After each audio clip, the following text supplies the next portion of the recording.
Okay, well, I'm here. Hey everyone. Hi, welcome.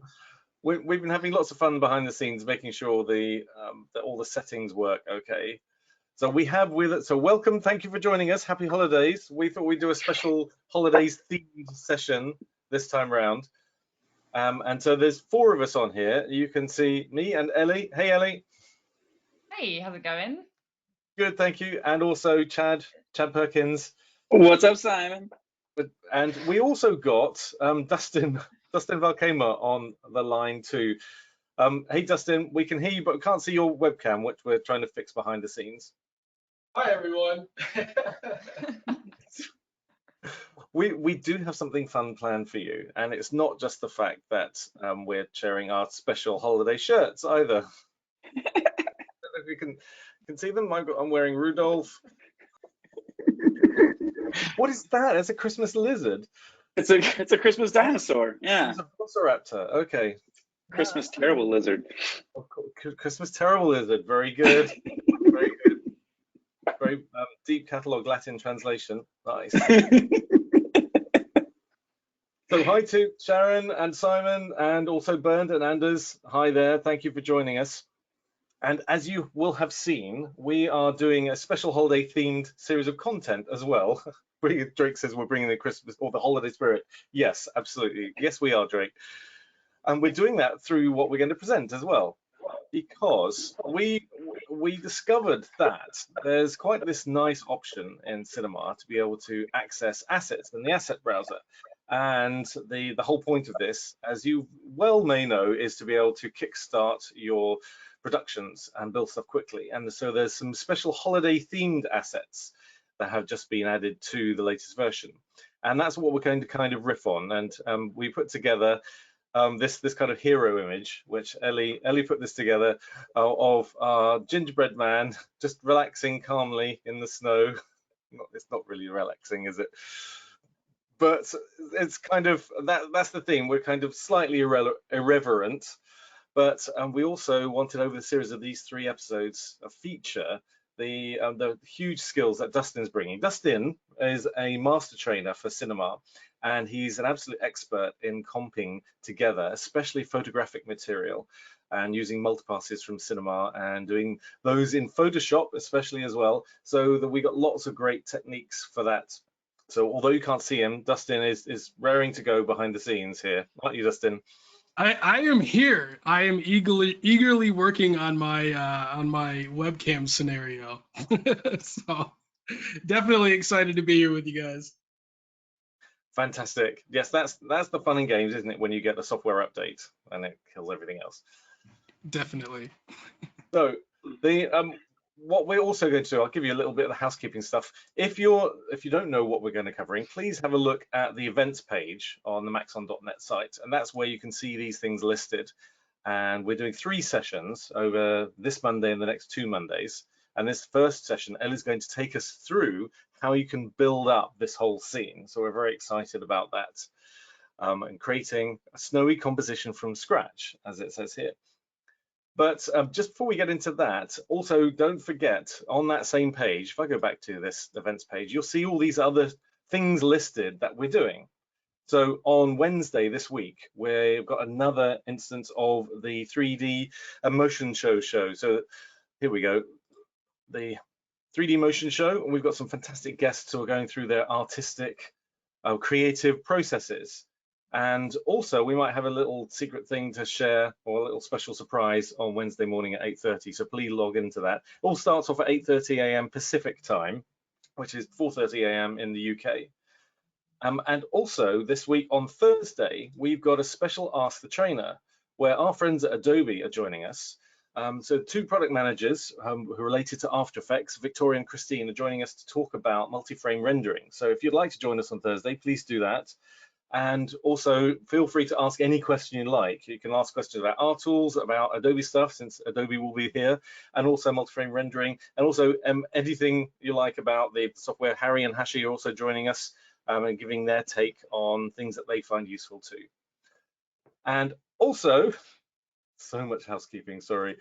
So also we've got a as you know, regular viewers will like to know that, or will know that we like to give away a free t-shirt for you. So say thank you for actually joining us for all these sessions. And in fact, if you go into the handout section of the webinar software, you can see that we've got a PDF which looks like this, which gives you the password and the link for this merch store. And the password is thank you. So thank you for spending all this time with us this year. This is why we put that code in. And we also want to thank you by giving you a free shirt. So let us know if for whatever reason you can't get the shirt. They typically it's one shirt each. So if you got one before, then that's probably why the code doesn't work. Or it might be you need to recache your or refresh your browser or recache the page and so on. But let us know, training@maxon.net, if you can't get one, and we'll kind of try and fix that behind the scenes. Hey, Simon, can I just jump in really quick? One of the things that I've noticed, it's not because I use these webinars as a chance to fill my wardrobe. It's not that reason at all. But one of the things that I've noticed that I've heard from other people, not myself, but the link, it's really important, the link, because like most of the time, you know, like you get like free codes for stuff and it's just like the code, but like it's not enough. You have to click that specific link in the PDF and then also use the code. Don't just go to the store and then try to use that code. You have to use that specific link to get into the secret store and then use the code in the secret store. In fact, as usual, you explain things much better than I do, Chad. Oh, hush, stop. This is why you're here. So Chad's absolutely right. This is a special secret link. It's Ask the Trainer. This is why you get on this link, you get the t-shirts with the special Ask the Trainer like motif on the shoulder, you know, so when you next go to the pub and everyone says, hey, why does it say Ask the Trainer on your on the shirt sleeve and whatever, you can say, oh well, it's because I've got a special secret link for it. That's where it is. This link is in that PDF as well. Cool, great. So Gingerbread Snow Angels, Sharon says, absolutely, well, we could feature that, couldn't we? So if a Zoom participant doesn't actually fall in the woods or have a visible square, are they actually there? This is a very good question, Drake. I like that one. I thought it was great. We can't hear because of the snow. Right, let me make you a presenter, Ellie. Cool. And oh yes, we could also catch, just before I do that, skipped over this, didn't I? You can catch all the recordings. So you may know this already, but just go to YouTube and search for Maxon Training Team. You can see all our recordings that we've done all this year and the previous year and so on, and all the other hands-on with Maxon sessions that both Chad and Ellie have run. So take you from scratch, learning cinema and particles and all sorts of fun stuff like that. Cool. So let me now make you a presenter, Ellie. Here we are. Cool. Let me know if you can see my screen. I'm gonna move this out of the way as well. Can you see my screen? Yes. I hope so. Yes. Yes, we can. Cool. Yeah, so Great hey looking screen. everyone. Great looking screen, especially for you all. Yeah, so as Simon was saying, we're going to be running through a couple of different things over like the whole of December, focusing on, you know, bringing maybe like a photograph subject into Cinema 4D and building like an environment around them, rendering out multi-passes or AOVs, and then comping it all together in Photoshop next week and After Effects in week 3. So I may be, you know, biting off a bit more than I can chew here because I have about 50 minutes to try and build an entire scene. And I want to try and do this with all the things that you guys already have access to. So things like the asset browser, building textures from scratch. Disclaimer, I'm going to be using Redshift as well.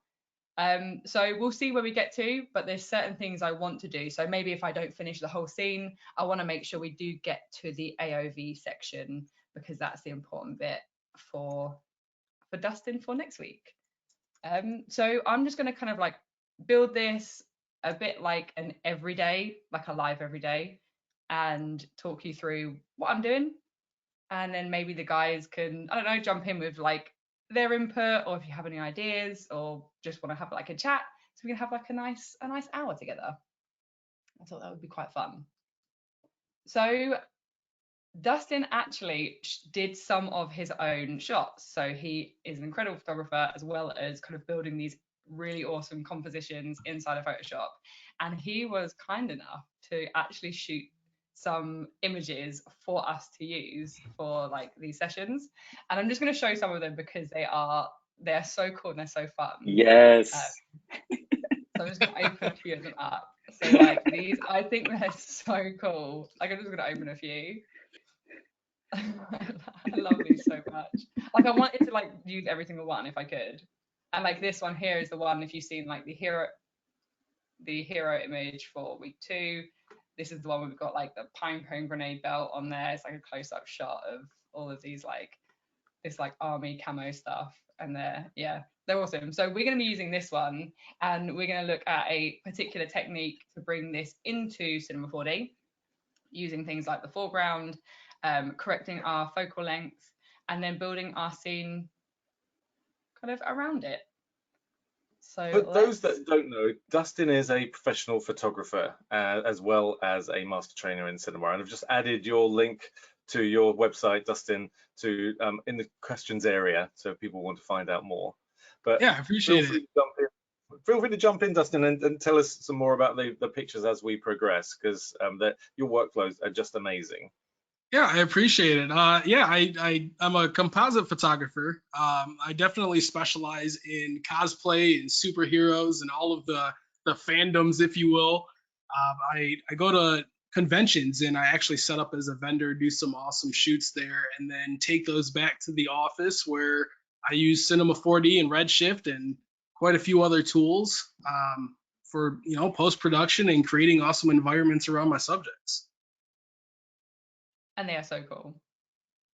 I stalked your Instagram and I love the stuff on there. It's wicked. Yes. Cool. Yeah, so feel free, guys, to like chat while I'm like talking through this stuff as well. So while you're making the cookies crumble.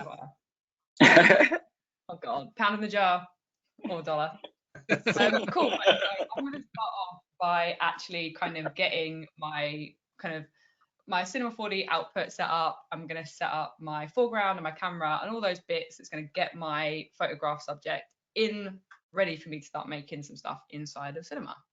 So as I was saying, I'm going to be using this one here because it's such a great shot, and it's the perfect kind of I think perspective for creating like the crazy gingerbread man in front, and it's sort of like looking a bit scary but kind of funny at the same time. So what I'm going to do first of all, I'm actually just going to create a standard material, and inside of my standard material is where I'm going to load my image. So I'm going to grab this one here, I'm just going to drop it into there, and we don't need a file path. And I'm just going to switch off my reflectance, and I'm going to copy my shader, and I'm just going to paste that into my alpha channel. There we go. Cool. So now we've got our photograph in there ready to put on our foreground. And I'm also, I didn't want to close that, never mind. I'll find that stuff later. Right, I also want to match my output to this resolution here. So, when I render out my scene and my multipasses, it's going to be matching the resolution of this image. Elly, can I jump in and ask you a stupid question? Yeah, no questions are stupid, but yeah, absolutely. Okay, well, let's see how you feel about this one.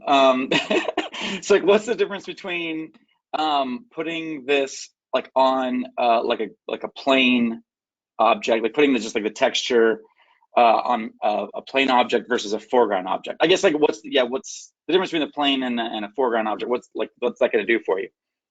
Yeah, so they're actually both options you can do. I guess the benefit, I mean, Dustin probably knows best, like we did actually talk through these options. The benefit of using the plain is, for example, I'm going to be using Redshift, and therefore I'm using the Redshift render view. If I use a plain and have set up this texture in Redshift and set up my perspective all right, I'm going to see it in my render view as well. However, the foreground object, I'm only going to see in my Cinema 4D viewport. I'm not going to see it in my render view. And so it takes a bit more kind of maybe like guesswork, but it's how I've been like practicing ever since I've kind of like learned this workflow thanks to Dustin. That's really interesting. So Dustin, you probably have like more of a professional view on this. You know, I like the foreground object approach. I do wish that we could see it in the render view as, you know, as we're working. That's definitely a point that I'll bring up to the team.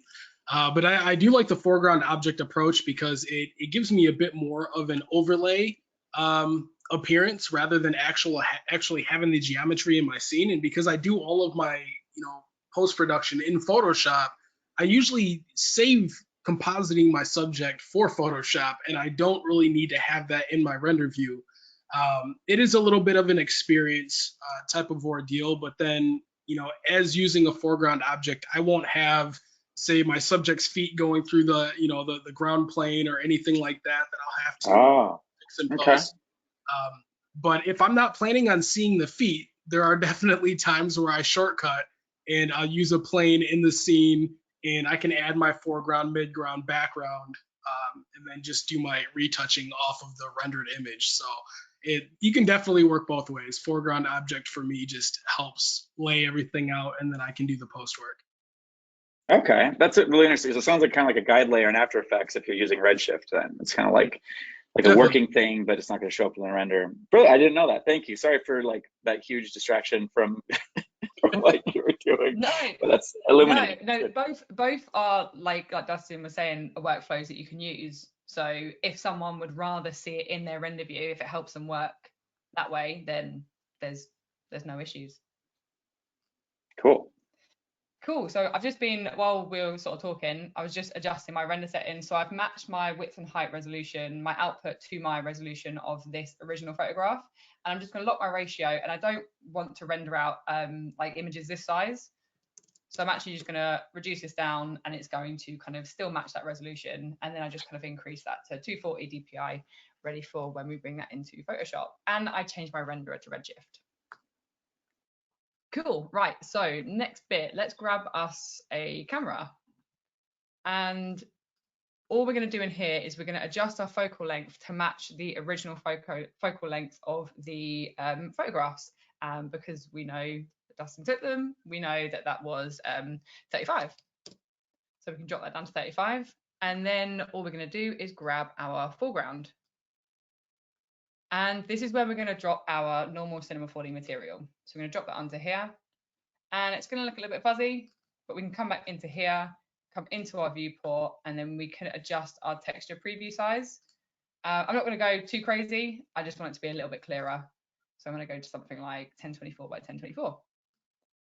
And so now we have our foreground object and our Redshift camera matching the right focal length. So the next bit is the bit that's probably what I found was probably the most trickiest bit to kind of get right, and that's matching the perspective of like your plane or your landscape layer to your photograph subject. So I'm just going to drop like a plane in. Let's like make it a bit bigger. I found displaying the lines and upping the segments gave me a nice guide to kind of work with. So maybe we go sort of like, I don't know, 40-40, and then drop in a cube. And then all we can do is just kind of like by eye, try and match the perspective of our plane. And I mean, Dustin you'll probably be able to tell me if I'm off on this, but I think it's looking. Yeah, I feel like it's looking pretty good. Generally okay? for me, I eyeball it, and I kind of keep mental measurements, if you will, as you know, as I'm shooting. Like, you know, this one here, I feel will match up, you know, fairly well with the original plate. But it's definitely, if I do have questions, and I know you don't have all of the original files, but generally speaking, like I'll have kind of my original file on another screen, and I'll take a look and just kind of eyeball it. Especially when it's like studio shots. If we're talking like environmental shots where, you know, I'm not shooting on a green screen or a gray screen, you know, I'll definitely use like the camera calibrator tag to, you know, get all of that set up. But in this case, yeah, it looks good. Yeah.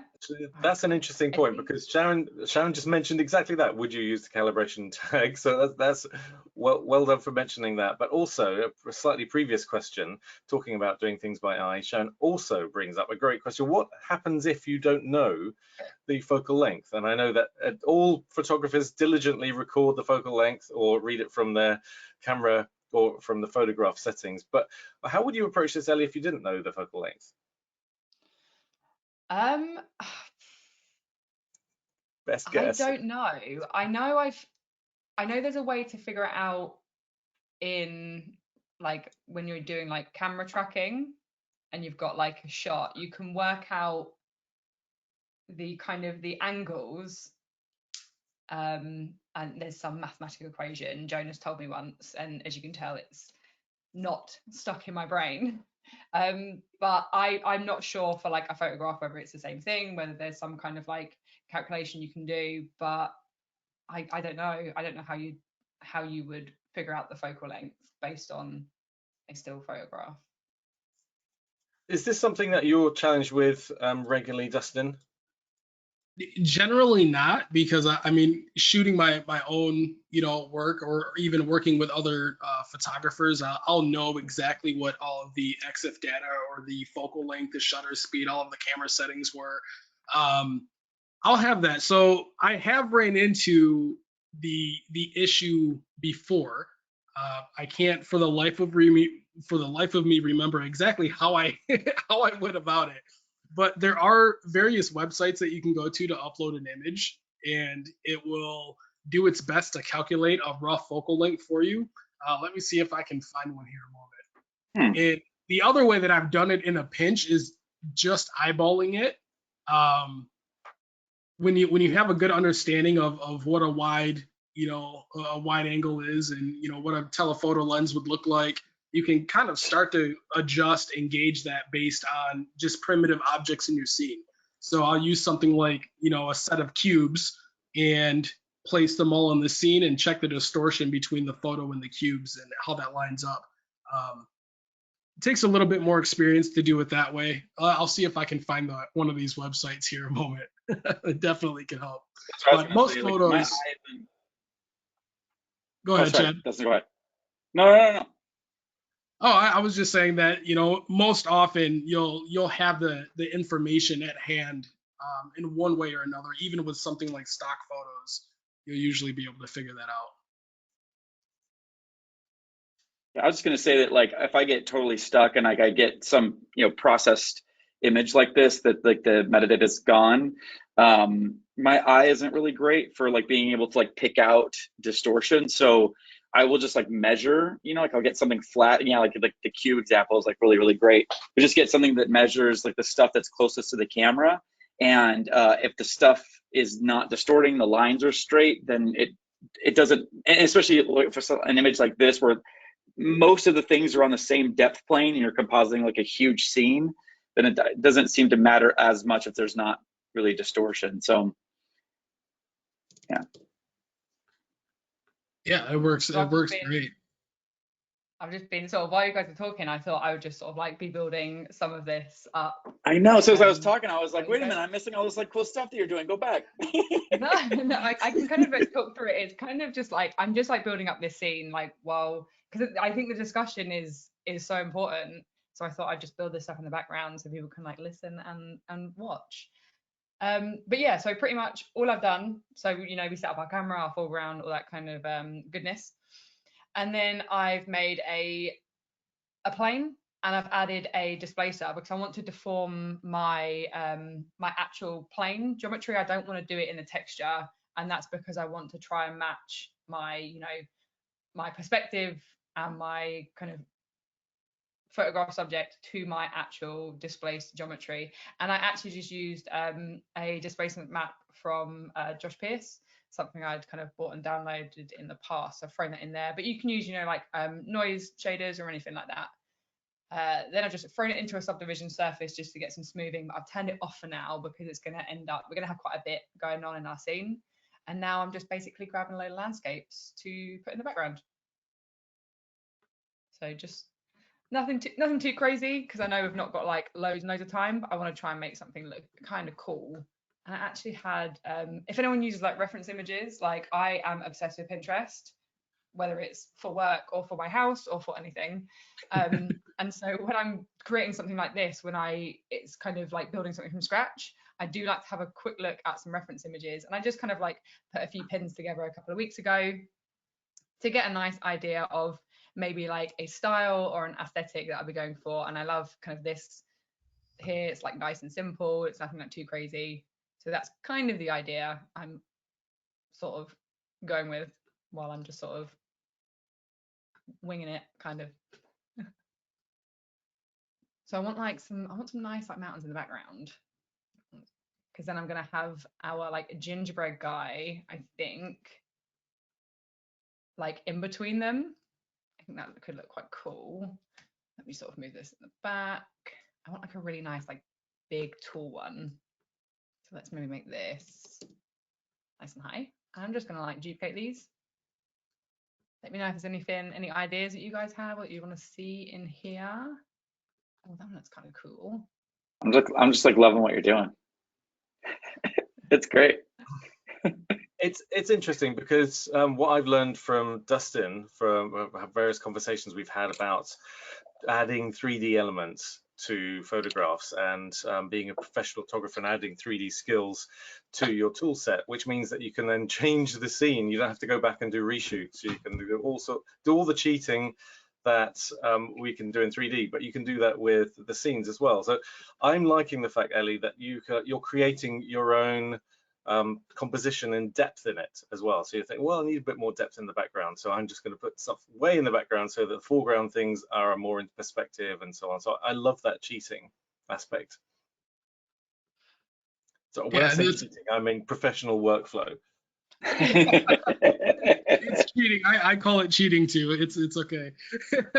It's yeah, I mean, this is definitely one of my favorite parts. You know, I mean, I love post-production, but this is definitely where the fun starts. You know, after spending the time to get your subject cut out, you know, and masked in Photoshop, you know, this is really the fun side of it. You know, placing foreground, midground, background, all kinds of different effects in you know, the 3D space is great. I'm very curious to see how big the Gingerbread Man is going to look here. Do you know what? Let's throw him in now. What I'm going to do, I'm actually going to make him in a second window for now, and then just like copy and paste him over. I'm saying him like it's a him, like whatever it is. I don't know. I'm going to change like, huh? Where might you go to add a gingerbread man into your scene, Elly? Oh, funny you should ask that, Simon. We have a asset browser. Yeah, so we have as some people may know, some people may not know, we have access to a great asset browser as of versions 24 and 25, which is full of so many things like 3D models that are all like free to use and download, materials, texture maps, scene files, like example scenes. So if you want to learn about something like a particular technique, they have like example scenes in there, and you can just use those. And it's updated, I think, monthly. And it's just been updated, you know, as we know, with some lovely holiday assets, including these gingerbread people. So I'm loving the one that's got like the kind of like arm bitten off, because I think it goes with like our scene where it's probably shot off or something, I don't know, by Dustin. So I'm gonna Hey, Elly, what's the thinking behind doing this like in a new scene? I feel like there's like some smart thinking there that I don't get. Well, for me, it's just out of like convenience. So because in here I've got like my camera set up, my foreground set up, and so I feel like it would just be easier to leave this how it is instead of having to worry about coming out of the camera or build it with foreground being in the way. Like, I don't know, I think it's just like a personal preference. So I can come in here, I don't have to worry like, oh god, I've moved my Redshift camera by accident now. or anything like Yeah, that. yeah. I feel like I can just sort of, I can get right in, I can do what I need to do, and then copy and paste it over. And now we have these lovely little window tabs, sort of take advantage of those. That makes sense. That's awesome. Thank you. Cool, no worries. So I'm just going to get rid of our textures. And so at the moment, you know, our guy's looking like super smiley and happy, which, you know, no, let's be honest. We want him to be looking pretty angry. So I'm just going to hide the kind of like the back bit, the base, which is the cookie bit in the object view. And I'm going to grab my icing. I'm going to pull it out of here.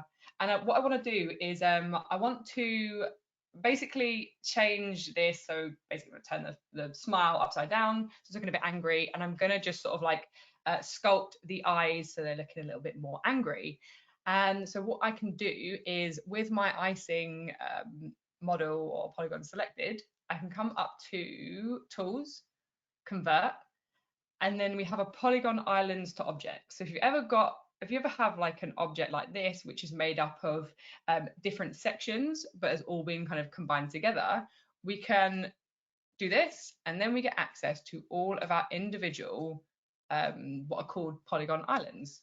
So now I can mess with the eyes and the mouth separately because they're all individual objects now. And then I'm going to recombine them again. So we've got our mouth one here, and the only like minor downside to this is the axis point is going to be still in the center of the original object. So I'm just going to move this around just to make it a little bit easier. So I'm going to hit this little button here, and I'm just going to use my 4 views to rearrange this. And it doesn't need to be perfect. It just needs to be good enough. That's my motto. So I'm just going to rotate this round, something like that. So now he's looking a bit more sad. And now we need to find where our eyes. So here are our eyes, right? So let's get into here. I'm going to go into my sculpt menu, and I'm just going to, where is flatten? Flatten this. So we now can sculpt this a little bit. I'm just hitting the like the right bracket to make the brush bigger, or I can just go into my settings here if I wanted to. I'm just going to flatten this, give him those sort of like slightly angry looking eyes. Something like that. And then we need to come back into, grab this one, and then do the same thing. I keep expecting him to say, not the gumdrop buttons.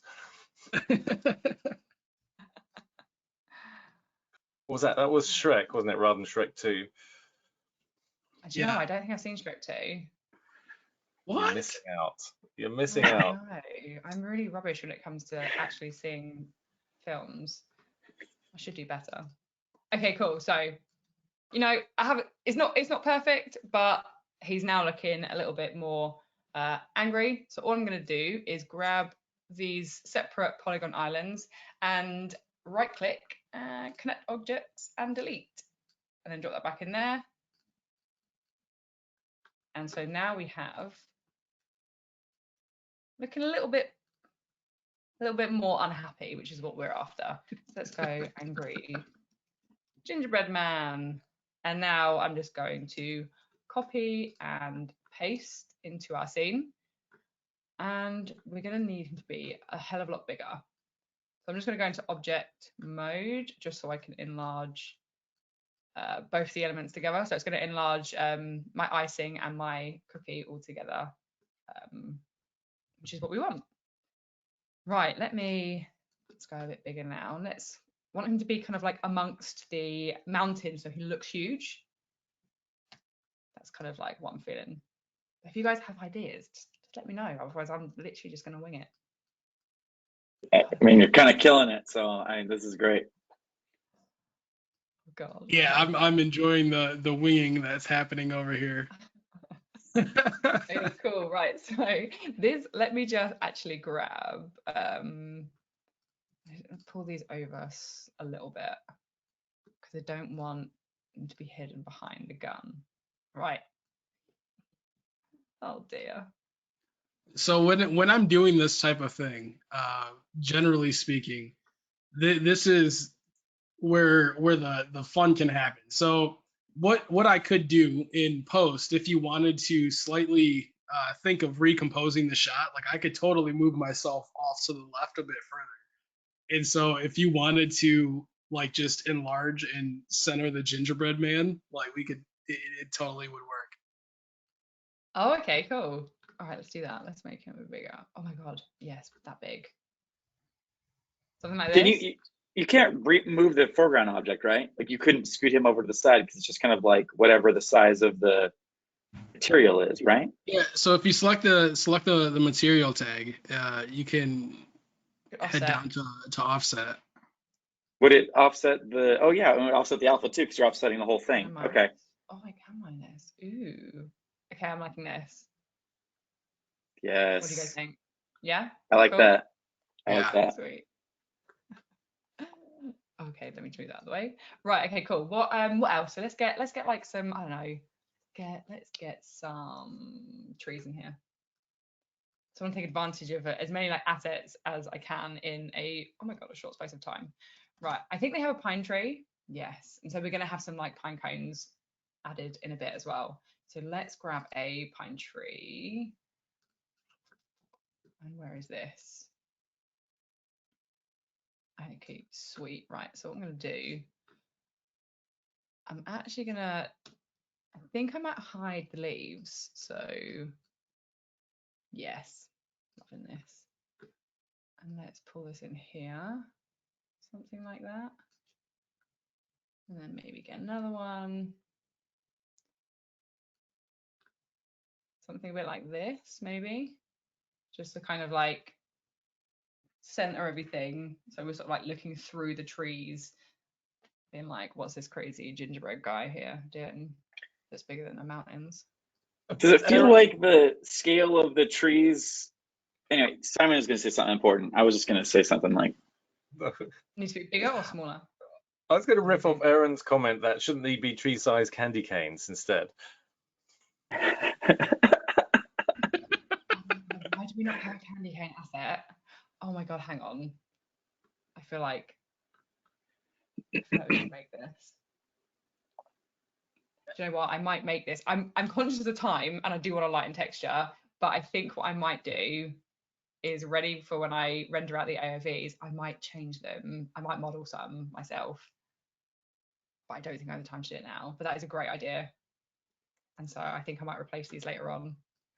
We've had a request for your source file, Ellie, and I just want to let everyone know that Ellie's going to make this available after this session, so that you can download and have a play with it.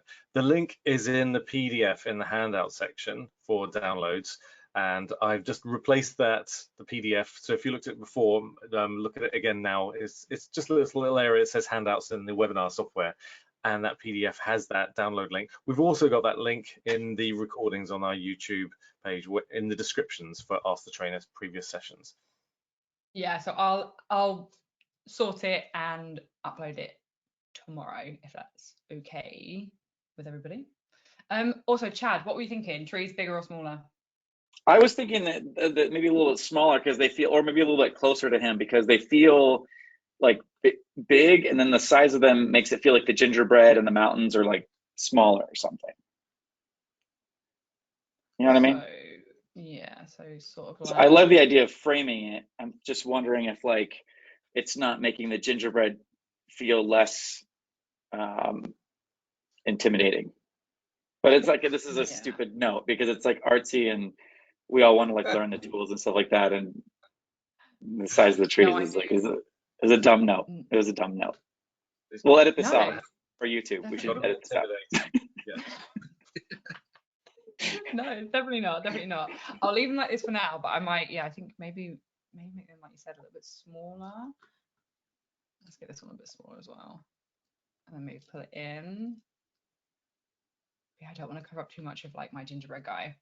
Right, okay. Right, what do I want to do now? So I want to add some like extra little bits, but I want to add some lighting and create some textures first. I think that'd be quite cool. Right, so what are we going to do? What am I going to do? Let me save this because, you know, that's something I always forget to do. and I'm going to get up my Redshift render view. And so I like to work side by side. This is just what I'm used to doing. So I'm going to be kind of like having my render view here and having my viewport here, and then we're going to set out some lighting and stuff like that. So let's what do we want to light this with? Let's light this with, let's start with the sun and sky rig, because I quite like that for some nice like lateral lighting. Just as a small side comment, Michael points out that if you had added some trees further into the scene and at a smaller scale, that could help sell the size ratios, especially of the gingerbread and the foreground trees. I will do that once I've set up some lighting. Yeah, because I want to do some other little like bits as well. And yeah, you're right. I think the trees are a bit too invasive. So what I'm trying to do, so I think the main thing with this, with my lighting, is also trying to match the lighting angle that's coming in on like the original like photograph. So I want my lighting to be coming in from kind of like the right hand side in. So let me maybe go something like this. That's the gingerbread's expression now combined with Dustin's expression. It's like saying, oh, for goodness sake. It's like a great selfie. I mean, I absolutely would be taking a selfie if I saw a giant gingerbread man like this. Okay, cool. Right, so I've set up my sun, and maybe it's a little bit too. Do you know what I'm going to do? I'm actually going to get rid of my sky, because I'm going to use a dome light and add like a HDR which has like a cool looking sky. Dustin, is that what you would do, or do you kind of like comp in a sky when it comes to coming into? I definitely work with HDRIs, and that's the base of ambient lighting for me, and then I'll place lights as I need them. Yeah. But definitely in this type of shot, I would start off with an HDRI and get that going. Cool. Right, so I've got this kind of like Winter Lake HDR, which I think I just found online and downloaded. And let me find, okay, so our light's kind of like over that way. And then I want to sort of angle this down. So we just get our sky. Something like that. And then, because this is a little bit, I mean, this is obviously not real world, I'm not too worried about photorealism. I'm also going to change my hue to be, I want sort of like this kind of like pinky sort of thing, but maybe not too. Ooh, I quite like that. It's a typical girl making a pink sky. Right, cool. I like this.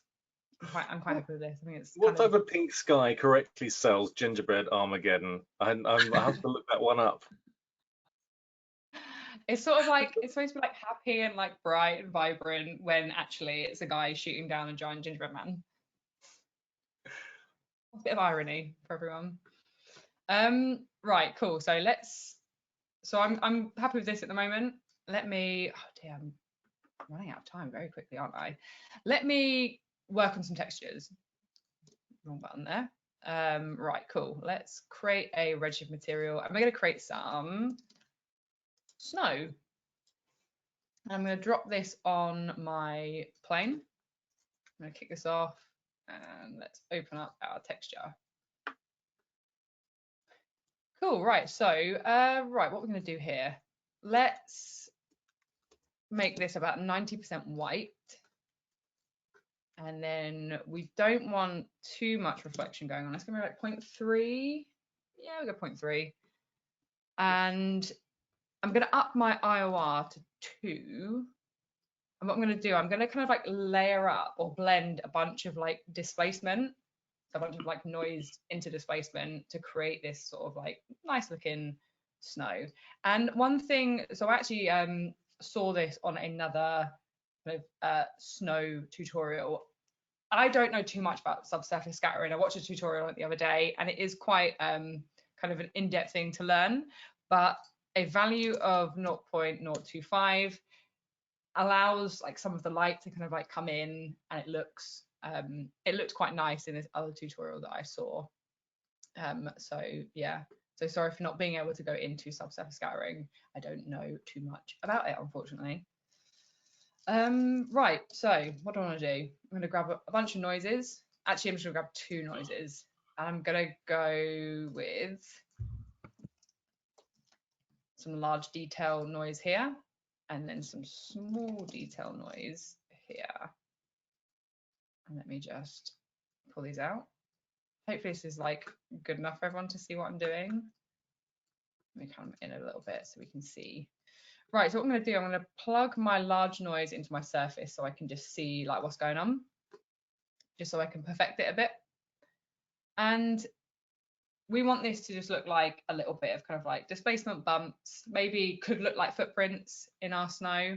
So maybe we don't need like too many like intense max. So I'm going to pop that on 0.5. My complexity, I think I'm going to drop down to something like 2. And then maybe my frequency scale, actually maybe my overall scale, I might go to 0.05. Cool, so I'm going to use this noise as one of my like displacement maps, and I'm going to use this one as a second one. So let's plug that into our surface so we can see what this is looking like. I want this to be a bit more detailed now. So I'm going to increase my complexity and I'm going to up my frequency scale. So we have, as you can see, like in comparison to large details, like a lot more little small details in here. Hopefully that's visible through the live stream. Cool, right, so now what we're going to do, we're going to blend these 2 noises together. And so what I'm going to do, let's plug that into our surface. I'm going to add my Redshift object tag. And this is going to show our displacement. I'm going to leave it as that for now. And then let's just grab a couple of nodes. So we need a displacement node for each of these. And then we need a displacement blender node. So what we're going to do, we're going to plug these in. So this is our base input. And we're going to do the exact same thing in here. And then we're going to put this in our displace input at 0. And then this then plugs into our normal displacement. So the way this blend works, at the moment, do you know what? If I want to make it really kind of like exaggerated so you guys can see it. Okay, so let's just up this a bit more. So it's a bit more, okay, cool. Right, so I'm hoping now that's like super visible for everyone to see. Just, I want to exaggerate it so it's obvious. And so what's happening, our displacement blender is basically blending our 2 displacement noises together. But at the moment, because our blend weight is set to 0, we have 100% of this large detail noise. If I put it all the way to 1, we have 100% of our small detail noise. And so if we put it somewhere in between, we're going to get a nice blend of the 2. So if I put it like dead in the middle, 1.5, we can see how we have now a blend between our 2 displacements. And this works the exact same way if we were blending bumps. You would just need bump map nodes into a bump map blender. It works the same way with the same kind of settings. And we can add, multiple other displacement layers as well if we want to. So let me kind of just reduce this down now because that was a little bit too crazy. Maybe something like 2. So we get a nice kind of mix of the 2.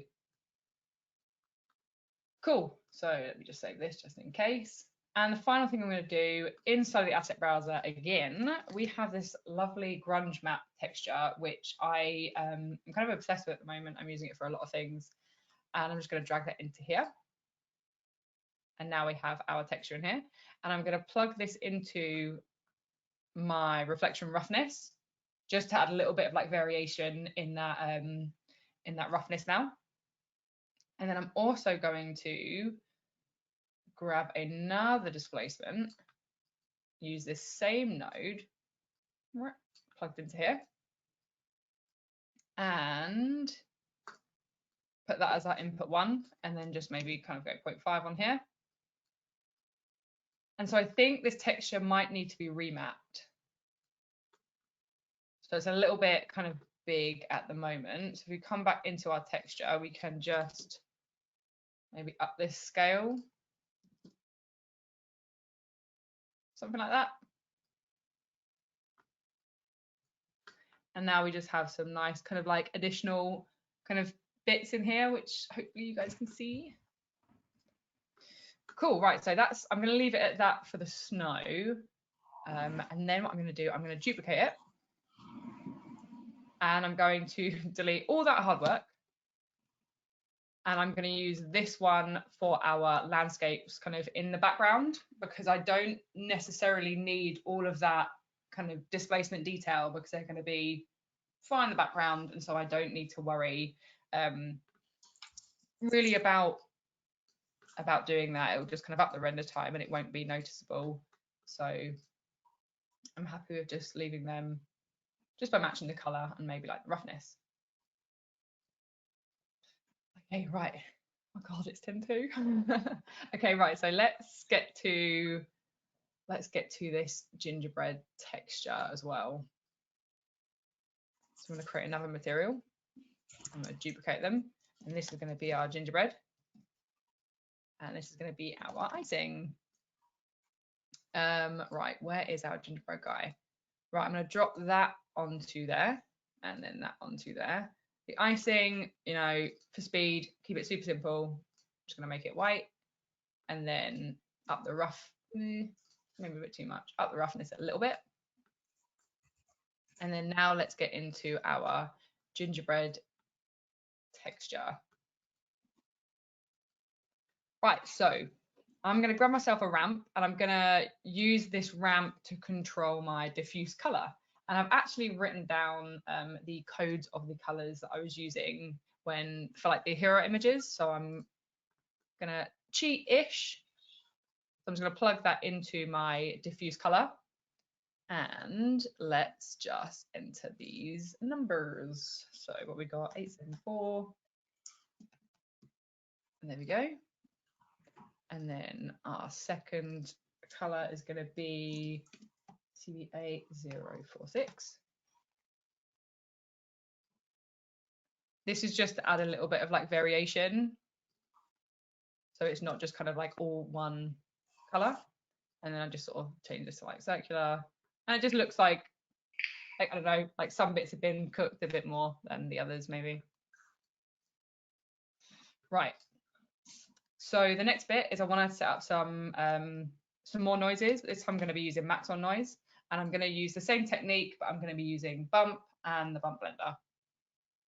Because it's like far away in the distance, I don't need to worry about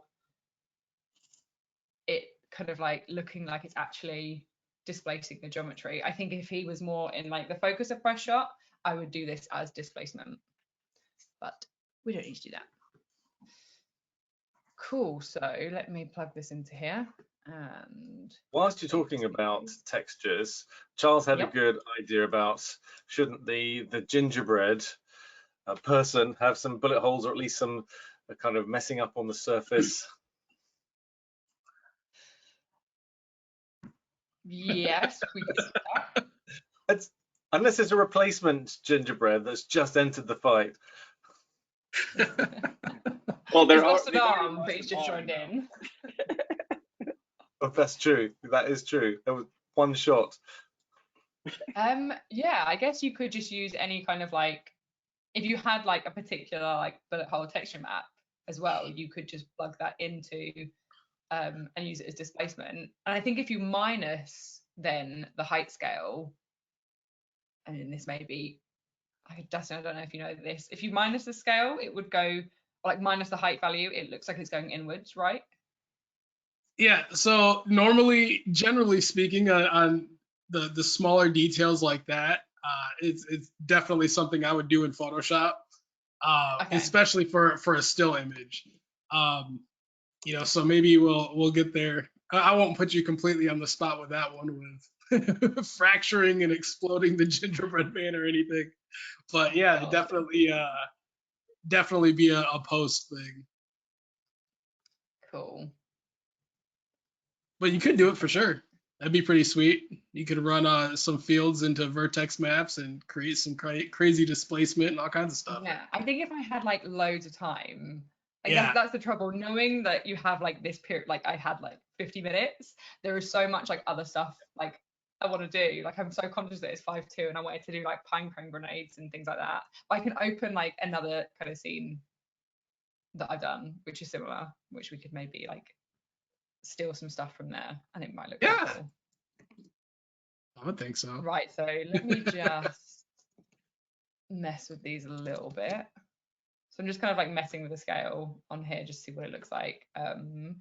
Nah, let's leave it at that for now. Cool, right, yeah, so I'm gonna grab bump maps for these and, you know, set it up pretty much the same way as our displacement blend.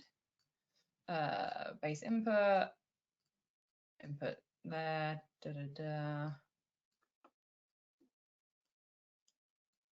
Right, let's input this. Cool, that's going to be way too big.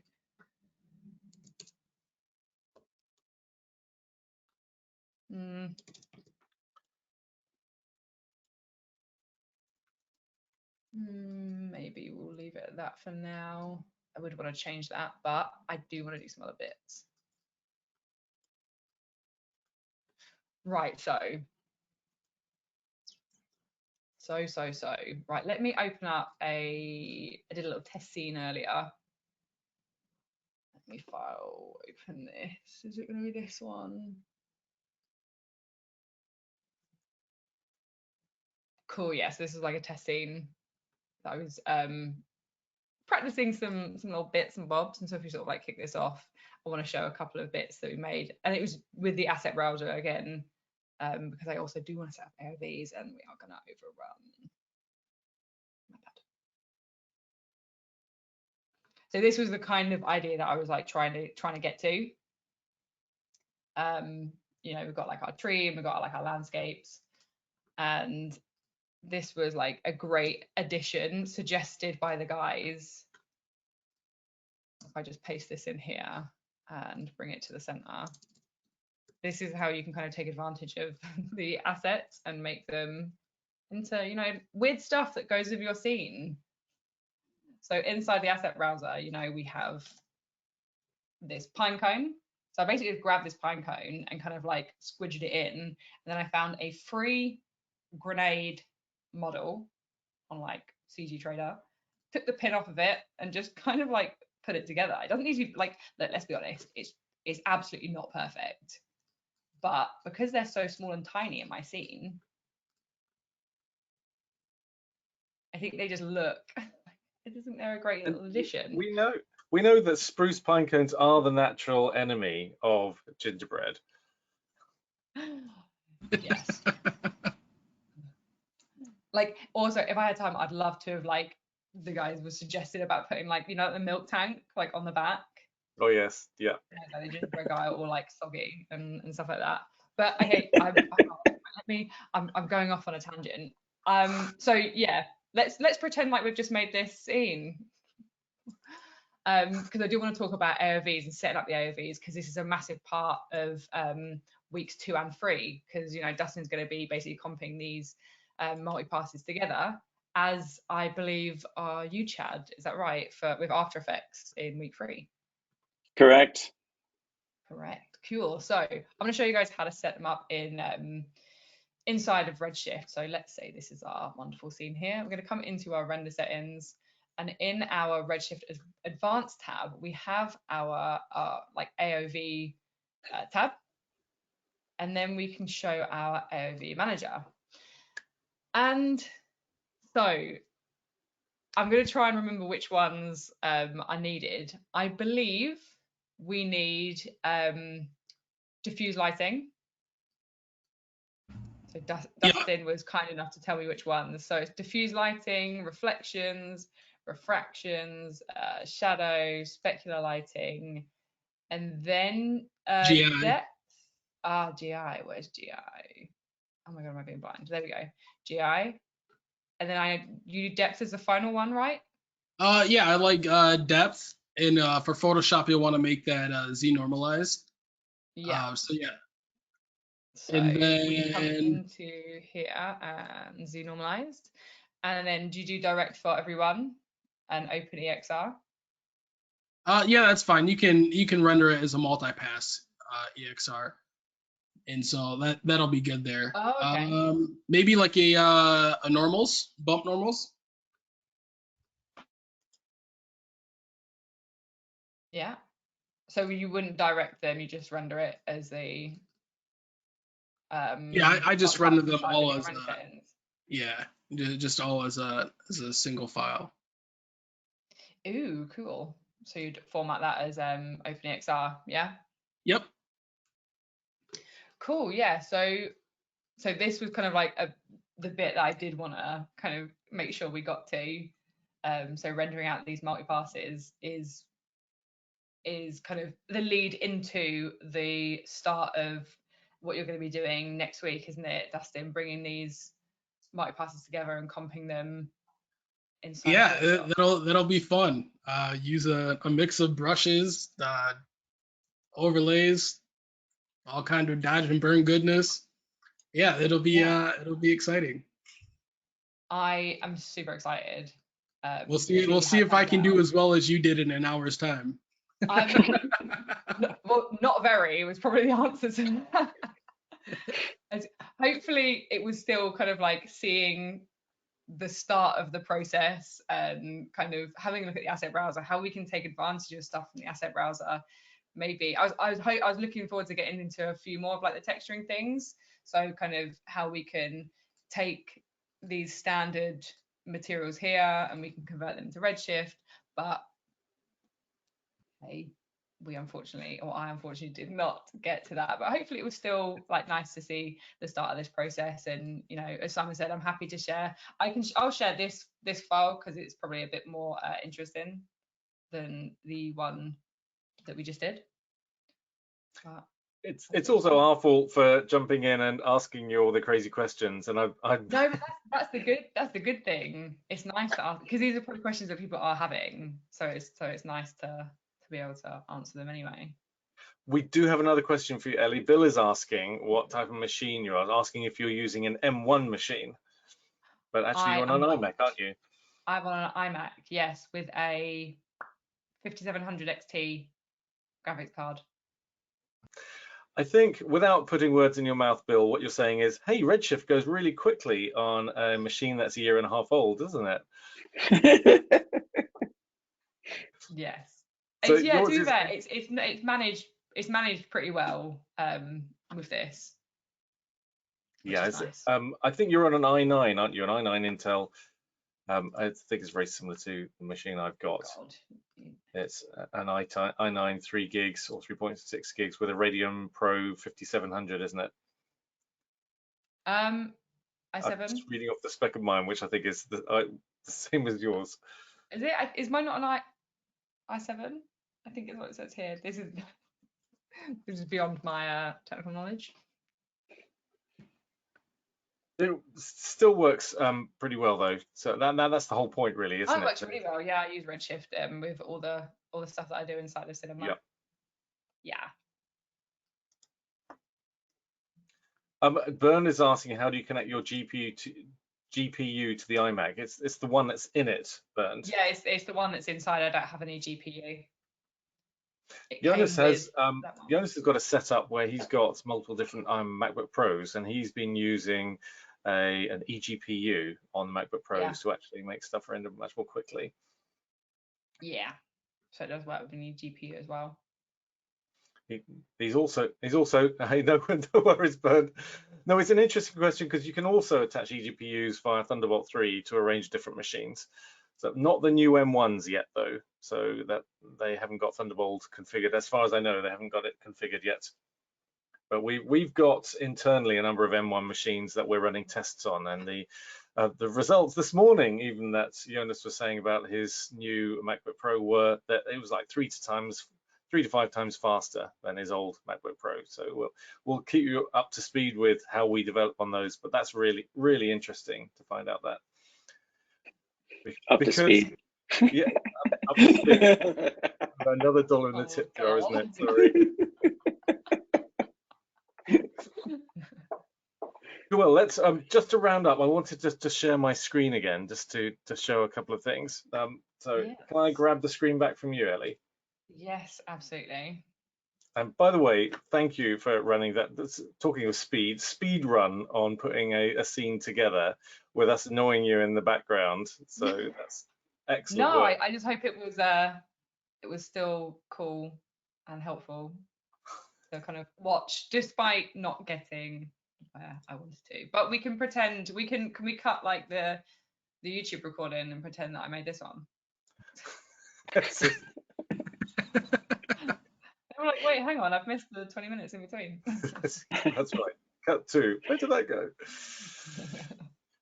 People also in the chat saying kudos to Ellie. So absolutely. Thank you for Thanks, guys. bearing with us, sure. Ellie. Just, I meant to show this at the beginning, so apologies, Dustin. This is Dustin's website, and you can see some of the amazing images that he puts together. And also, if you click on the portfolio, I think one of these links goes to your Instagram page as well, Dustin. But just some amazing compositions you've got here. Yeah, I appreciate it. I appreciate it. Hopefully, by next week we'll have the technicalities figured out here with the camera, so I can say hi and wave to everybody. But yeah, definitely stop by Instagram, Facebook, say hi, whatever works. We're really looking forward to seeing you delve into that AOV workflow and taking those multiple passes and working around and all those tricks that you famously do in Photoshop as well. And on week 3, we'll also have some, as Ellie was saying, Chad's going to add some magic bullets, another $1 in the tip jar, and some other trap code, dynamite, if you like, talking of the grenades to the scenes. So that's going to be really good too. And just a quick reference. Somebody asked in the chat a bit earlier on, we were talking about IOV and instance of refraction. And just a reminder that we have a wiki on Cineversity with all sorts of useful technical knowledge for this sort of thing. So this is the page I linked previously in the questions area, where it's an index of refraction. But just a reminder that there's information there on Cineversity, and also stuff that's happening in the future. We've, as well as the next Monday, our next instance of for the holidays here at episode 2, if you like. Look at all these things that are happening before then. So I mentioned at the top where we're talking about the 3D motion show, but also, as well as Ask the Train on Thursday, the VFX and chill sessions, which are on every Friday with Hashi and Zeth. Then if you are in Europe, then you can attend the CG event, which is one with a metaverse theme. And our very own Jonas and Chad have done sessions for this. Amazing session you've done for this, I have to say, Chad, where you're bringing together ideas of 3D and trap code and tracking to make it all work in the shot. And you've got an amazing trick there to how to track reflections accurately using Kingpin Tracker. So that's well worth a view on that. So please have a look at that as well. And you don't have to be in Europe because it's virtual. I just mentioned Europe because of the time zone changes, but if you're like us, up at 2 a.m. checking a render, then that's available too. And we'll be putting all these recordings onto our YouTube site. Here we go. So here it is, the Maxon training team on YouTube. That recording will be available shortly. And with all the links to the merch store and also the download for file folder as well for downloading Ellie's project. But thank you all, and thanks for the lovely comments that you've been adding in. So, and it's a thank you also to Bill, Drake, and Scott Burned for all those comments at the end. You're absolutely right, Drake. It's a great start to the creative week. Cool, but have a fun week, everyone. Please reach out if you've got any questions. training@maxon.net, that comes through to all of us, and we read everyone. And we'll see you, if not on this Thursday, next Monday for the next one of these sessions. Awesome. Thanks everybody. Thanks, everyone. All right, bye, everyone. All right. See you next week. See ya.